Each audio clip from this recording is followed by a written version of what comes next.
Alright, so I just got done watching Inuyasha Season 1, Episode 15.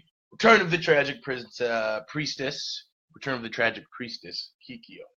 Um, so, as this episode title says, we pick up, as I always say, pick up from the last episode, where we're at Urusei, our big evil witch bad guy from last episode. Um, and she's kidnapped Kagame, and she's trying to, using Kagame's spirit that has Kikyo's inside of it, pull it out of her. And we discover that she's been making like bones, human soul, dead soldier puppets with human bones and baking them all together, and this sort of strange witch doctory kind of stuff going on. Um, you need to just suspend your disbelief when dealing with like anime magic, especially with this episode, because the whole like, is she a resurrection of Kikyo? Is Kagame a resurrection of Kikyo? Is it what? Like the rules and regulations there are just it's not that they're inconsistent, but it's that they're excessively convoluted and they just kind of throw you in. Um, so it's just every circumstance and every episode is unique to itself, and that's something I need to get more comfortable with, I suppose.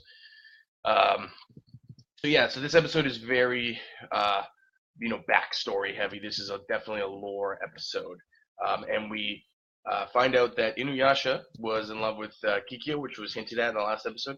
Him and Kikyo had a working relationship. In the last like 10 minutes or so of this episode is the entire flashback of Inuyasha's relationship with Kikyo 50 some odd years ago, and basically he fell in love with her because she, as the sworn priestess with magic powers but still human, sworn to protect the sacred jewel from demons, is similar to him in that he's the half demon who can't decide what's right from wrong, and that they have a lot more in common. Where she's has to be not human, and he has to be not human, and they have that in common for different reasons and from different perspectives. And Inuyasha finds empathy through this and understanding that her desire and her calling to protect her village and to protect the sacred jewel um, is a selfless act, and he grows to admire that, and through that falls in love with Kikyo, who is reciprocating it as well, because he knows that she would never kill him, and he found it kind of frustrating. Uh, so this episode, other than that, is a showdown. So I started at the end there, which makes sense, given the episode. But so this episode is the showdown between a resurrected hate spirit Kikyo versus an Inuyasha, and she's strong, and she immediately just mows down her birth mother, witch doctor Urusei, just with some blue lightning magic, just melts her right down to a piece of rock, essentially. But she's not really dead until later in the episode, but that's irrelevant. She has some exposition to continue to do, so they kept her alive.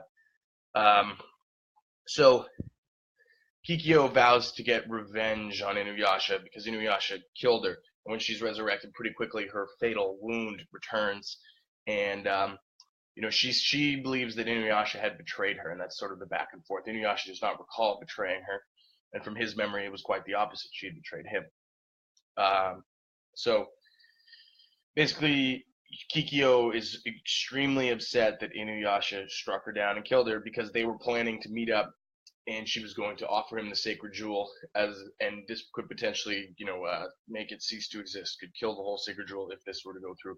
She offers him the sacred jewel in return for him to turn to a human so they could live a proper life together, which is a very beautiful, very fairy tale kind of arc, I guess, that would have like that. And this gives the show a much of grander arc, this narrative of him being in love with Kikyo, but Kagame is the resurrection, and him wanting to become human so he could be with her properly. And I think that's sort of where, obviously, that's probably where the show's going to end once we get to the end game. Is Inuyasha becoming human, or perhaps Kagame becoming non-human? I don't know. We'll see. We'll see if they actually, like, if they move on to some. Oh, the sacred jewel is just a red herring. There's the super sacred jewel now. I don't know. We'll see. I wouldn't be surprised if some Dragon Ball shit. The bad guys always got to get bigger. The MacGuffin's got to get more powerful, more expensive. You got to go to outer space, whatever. This was a great episode. It's made the scope of the series much more satisfying. It made me much more compelled to continue to watch this. And I can firmly say that the relationship between Kikyo and Inuyasha and Kagome and Kikyo is complicated. So this episode at the end, you see the resurrected Kikyo with most of her spirit returning back to Kagome. She can't be near Kagome because Kagome just kind of drags the spirits back or something. But the hate still lingers within Kikyo, and so she falls into an abyss. Inuyasha tries to help her, but she falls into this abyss. But I think we're going to be seeing this angry, resurrected Kikyo seeking revenge again. I think we're going to see her again. Maybe not till towards the end of the season. Maybe next episode. We'll see. We're kind of left off in a slightly different emotional place than we have before at the end of this episode. So yeah, that was a good episode. Yeah. So thanks for watching.